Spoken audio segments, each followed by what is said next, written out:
জয় Hind friend, NJ training একাডেমিতে তোমাদের সবাইকে জানাই স্বাগত। আজকে কিন্তু তোমাদের আবার ভিডিও দিচ্ছি। আমাদের এনজে ট্রেনিং একাডেমিতে কিন্তু অগ্নিবীরের যে ব্যাচ সেটা কিন্তু স্টার্ট হয়ে গেছে। ব্যারাকপুর, বহরমপুর, শিলিগুড়ি, কলকাতা ইয়ারোর কিন্তু প্রত্যেকটা স্টুডেন্ট আমাদের একাডেমিতে আছে। প্রায় 10টা ডিস্ট্রিক্টের ছেলে কিন্তু NJ training academy, Mecheda railway station, পূর্ব মেদিনীপুর আমাদের কিন্তু একাডেমিতে এখানে প্রত্যেকটা স্টুডেন্ট এসে কিন্তু তার জীবনের যে লক্ষ্য সেটার জন্য কিন্তু প্রস্তুতি নিচ্ছে। রানিং কিন্তু জোর কদমে চলছে। যারা এনজে ট্রেনিং একাডেমিতে আসতে চাইছো, আমাদের একাডেমির যে সিস্টেম, রুলস রেগুলেশন, কীভাবে অ্যাডমিশন হচ্ছে প্রত্যেকটা স্টুডেন্টের মুখে শুনে নেব। বাড়ি কোথায় বাবু? পিংলা থানার অন্তর্গত, পশ্চিম মেদিনীপুর জেলা। নাম কি? অভিজিৎ প্রামাণিক। অভিজিৎ প্রামাণিক পিংলা থেকে এসছে। তোমার? সৌমদীপ মণ্ডল, বাড়ি কেলেয়াড়া। কেলেয়াড়া। কোন ট্রেড? পিংলা থানা। জিডি না টেডিএন? জিডিতে। তোমার কি? জিডিতে। তোমার বাড়ি কোথায়? কেলেয়াড়া। কেলেয়াড়া। তোমার কোন ট্রেড? জিডিতেই। কি নাম? সুব্রত মণ্ডল। তোমার? প্রদীপ কুমার পাত্র। কোন ট্রেড? জিডি। তো দেখছো এদের বাড়ি কিন্তু পশ্চিম মেদিনীপুরেই। প্রত্যেকটা বন্ধু একই কলেজে পড়ো তোমরা না স্কুলে পড়ো? তো এই বছর এইচএস দিয়ে কিন্তু একটা যে ব্যাচ একসাথে যাব, সেন্টারে গিয়ে ট্রেনিং করব, যে জোশ জুনুন সেটা নিয়ে কিন্তু ভর্তি হতে এসছো, তাই তো? তো এসে একাডেমি তোমরা আজকেই ভর্তি হয়ে গেলে, তো পরিবেশ কেমন একাডেমি সম্পর্কে কিছু বলো।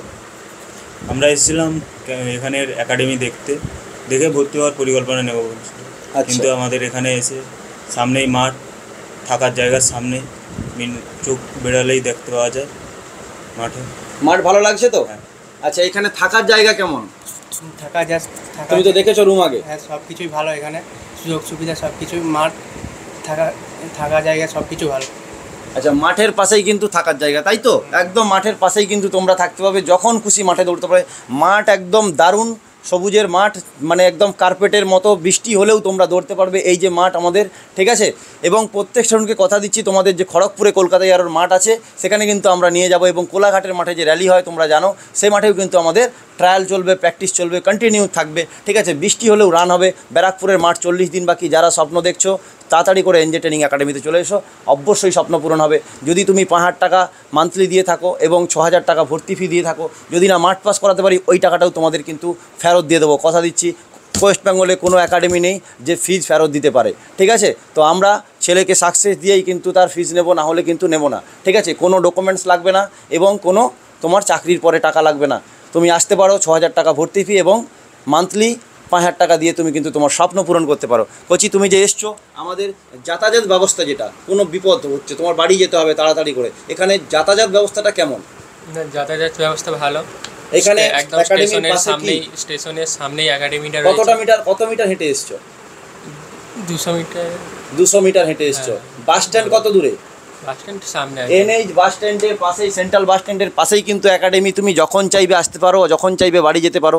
একদম পাশে, ভেতরে না, টাউনের মধ্যেই একাডেমি। যেটা চাইবে সেটাই পাবে। পরিবেশ কিন্তু স্বতঃস্ফূর্তভাবে তুমি কিন্তু তোমার এখানে থাকতে পারবে, ঠিক আছে? তো আমাদের অ্যাড্রেস তোমরা বললাম, মেছেদা রেলওয়ে স্টেশন, পূর্ব মেদিনীপুরেই কিন্তু আমাদের একাডেমি। বাবু, একাডেমিতে এসে মানে বাকি ছেলেগুলো বা এই যে আশেপাশের পরিবেশ কতটা ভালো? খুবই ভালো। এখানে চিৎকার চেঁচামেচি, বস্তি এরকম কিছু আছে নাকি? না, মানে একদম ডিফেন্সের জন্য প্রস্তুত তো একদম, ঠিক আছে? তো মোটামুটি জেদ জুনুন দুটো নিয়ে কিন্তু তোমাকে ট্রেনিং করতে হবে। প্রত্যেকটা ছেলেকে এই ভর্তি হয়ে গেছি, দাদাকে পয়সা দিয়ে দিচ্ছি মানে দাদা চাকরি হয়ে যাবে, এরকম ব্যাপারটা নয়, ঠিক আছে? আমি হাতে ধরে ট্রেনিং করব, তোমাকে আমার সঙ্গে সাথে কিন্তু খাটতে হবে। পারবে তো? আরে জোশ আছে তো? বাজি বানোগে? গুড, সাবাস, ঠিক আছে? তো প্রত্যেকটা স্টুডেন্ট কিন্তু দেখছো বারুদের মতো স্বপ্ন নিয়ে এসছে, ঠিক আছে? তো অবশ্যই তোমরা কিন্তু আসবে, ঠিক আছে, আমাদের এনজে ট্রেনিং একাডেমিতে। এবং আমাদের কিন্তু এসএসসি জিডির ব্যাচ, ঠিক আছে? এটা কিন্তু জুন মাসের 15 তারিখ থেকে ব্যাচ স্টার্ট হচ্ছে। নতুন করে আমাদের ব্যাচ অলরেডি চলছে, কিন্তু আমরা আবার নতুন করে পুনরায় নতুন ব্যাচের জন্য রিভিশন করছি। বেঙ্গল পুলিশ এবং এসএসসি জিডির জন্য যারা স্বপ্ন দেখছো পার্মানেন্ট চাকরি, মিস করো না বন্ধু, সামনে হিউজ ভ্যাকেন্সি আসছে। যারা প্রিপারেশান নিতে চাইছো প্রত্যেকটা সাবজেক্ট ওয়াইজ মাস্টার পাবে, এবং আলাদা করে ক্লাসরুমের ব্যবস্থা রয়েছে। সেখানে কিন্তু থাকা আলাদা জায়গায়, ট্রেনিং আলাদা জায়গায়, ছেলে মেয়ে প্রত্যেকেই কিন্তু ট্রেনিং করতে পারো। মেয়েদের জন্য আলাদাভাবে, ঠিক আছে, হোস্টেল, ছেলেদের আলাদা হোস্টেল, পড়ার জন্য জায়গা আলাদা, ট্রেনিংয়ের জন্য জায়গা আলাদা, দারুণ গ্রাউন্ড, ঠিক আছে, ক্যান্টিন আলাদা। তোমাকে কোনো রকমভাবে, অনেক একাডেমিতে আছে রান্না করায়, বাজার করায়, ঠিক আছে, এখানে কিন্তু সেসব কোনো কিছুই নেই, সমস্ত কিছু ব্যবস্থা রয়েছে টাইম টু টাইম। তো যারা আসতে চাইছো প্রত্যেকটা গার্জেনকে বলবো নিশ্চিন্তে আসুন, নির্ভরসায় আসুন, কোনো টেনশন নেই, এসে দেখে যান, ভালো লাগলে তারপরে ভর্তি করবেন ছেলেকে। তো এখানে জোরপূর্বক না, আপনি এসে দেখে যেতে পারেন। যারা ভয় পাচ্ছ যে একাডেমিতে গেলে বোধহয় ডকুমেন্টসটা নিয়ে নেবে, বোধহয় ফেসে যাব, এরকম ব্যাপার নেই। তো নিশ্চিন্তে আসতে পারো, কোনো ডকুমেন্টস নিয়ে আসতে হবে না, শুধু 1 কপি আধার কার্ড নিয়ে এলে, 2 কপি ফটো নিয়ে এলেই কিন্তু অ্যাডমিশন হয়ে যাবেন। মাত্র 6000 ভর্তি ফি এবং মান্থলি 5000। স্বপ্ন পূরণ করার দায়িত্ব আমার, যদি না পারি পয়সা ফেরত। জয় হিন্দ, জয় ভারত, ভালো থাকো, দেখা হচ্ছে পরের ভিডিওয়।